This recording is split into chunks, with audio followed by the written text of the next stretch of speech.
안녕하세요. 바디메오의 눈을 뜨게 하십니다. 오늘 본문은 마가복음 10장 46절에서 52절입니다. 46절. 그들은 여리고로 갔습니다. 예수와 제자들이 많은 사람들과 함께 그 성을 떠나려는데 디메오의 아들 바디메오라는 눈먼 사람이 길가에 앉아 구걸하고 있다가 여리고는 예루살렘에서 32km 남은 예루살렘 여행의 마지막 지점이었습니다. 제자들의 무지와 몰이해를 말한 직후에 길거리에 앉아 보지 못한 채 구걸하는 소경에 대해 말하므로 제자들이 바로 이런 상태라는 것을 암시해주고 있습니다. 47절.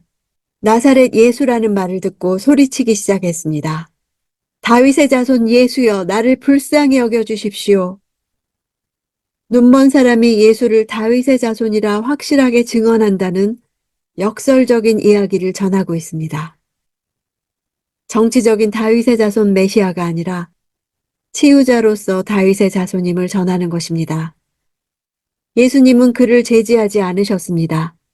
유대 지도자들과 제자들도 알아보지 못한 메시아에 대해 보지 못하는 자가 증언하는 것은 나중된 자가 처음 되는 현장을 보여주고 있습니다. 소리치기 시작했다는 표현에는 누구에겐가 도움을 바라는 외침을 나타내는 것입니다. 48절. 많은 사람들이 그를 꾸짖으며 조용히 하라고 했습니다.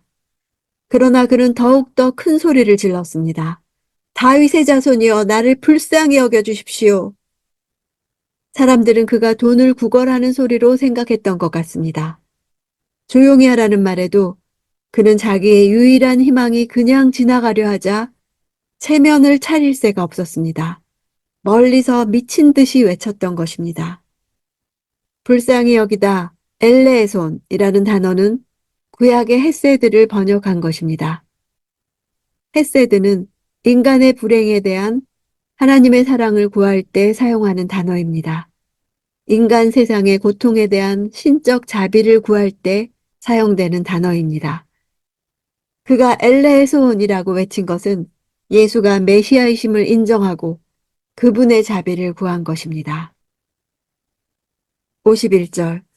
예수께서 그에게 물으셨습니다. 내가 무엇을 내게 해주기 원하느냐?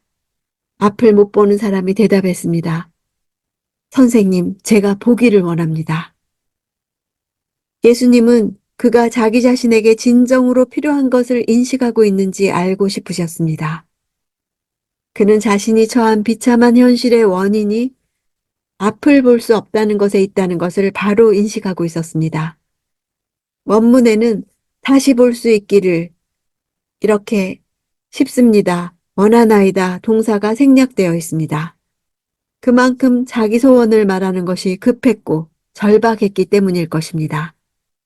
다시 볼 수 있기를 원했다는 것은 전에는 맹인이 아니었음을 말해줍니다. 그는 구걸 같은 일시적인 문제 해결이 아닌 근본적인 문제 해결만이 그를 행복하게 할 수 있음을 알았던 것입니다. 보기를 원합니다에서 본다는 동사는 눈을 뜨다, 눈을 밝히다, 태를 열다입니다. 인간은 할 수 없고 하나님만 할 수 있는 신적 행위를 묘사하는 데 사용되는 단어입니다. 하나님만이 하실 수 있는 초자연적인 역사를 원한 것입니다. 그래서 예수님은 그의 믿음을 보신 것입니다.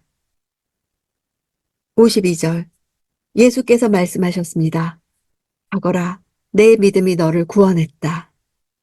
그러자 그 즉시 그는 보게 됐고 예수를 따라 길을 나섰습니다.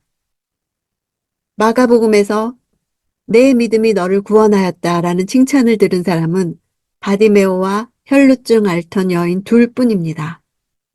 예수님이 내 믿음이라고 표현하신 것은 사람들이 꾸짖었음에도 굴하지 않고 더욱 크게 소리질러 자기를 불쌍히 여겨달라고 헤세드를 구한 것을 가리키신 것입니다. 바로 예수님이 말씀하셨던 어린아이 같은 믿음으로 예수 외에는 자기를 불쌍히 여길 분이 없음을 알았던 것입니다. 맹인이 눈을 뜨는 이 사건은 예루살렘으로 올라가는 길을 마무리하는 마지막 사건입니다. 바디메오의 눈 치유가 제자들의 영적 눈치유의 필요성을 드러내 보입니다. 예루살렘을 바로 눈앞에 둔 지점에 이르기까지도 제자들이 예수님의 고난과 죽음과 하나님 나라에 대해 제대로 깨닫지 못한 상황 가운데서 이제 이 기적은 제자들이 영적인 눈을 떠야 한다는 상징적인 메시지를 담고 있습니다. 사람들은 바디메오를 꾸짖었지만 예수님의 반응은 달랐습니다. 예수의 모습은 기독교인들의 모습과 다를 수 있습니다. 기독교인들은 예수를 잘못 반영하기도 합니다. 그리하여 세상 사람들이 예수께 가까이 오지 못하게 합니다. 오히려 기독교인들이 갈급함과 절박함을 가진 세상 사람의 등장을 불쾌하게 생각하고 그가 발언하지 못하도록 압력을 행사할 수 있습니다. 부패한 교회는 세상이 예수께 나아오는 것을 방해합니다. 먼저 된 자가 나중되는 현장이 될 수 있습니다. 그러나 예수께서 말씀하실 때 교회가 태도를 바꾸어 세상에게 다가가면 세상을 예수께로 인도할 수 있게 됩니다. 저 사람을 불러오너라. 예수의 말씀은 교회와 세상의 소망입니다. 주님의 귀는 사람들의 웅성거림 속에서도 절박하게 들려오는 맹인의 부르짖음을 향해 열려 있습니다. 그래서 하나님 나라가 세상을 이기는 것입니다.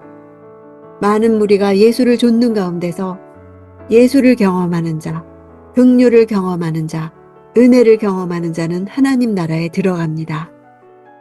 그들의 깨어짐과 비참함이 도리어 그들로 하여금 예수를 경험할 수 있게 하는 조건이 됩니다.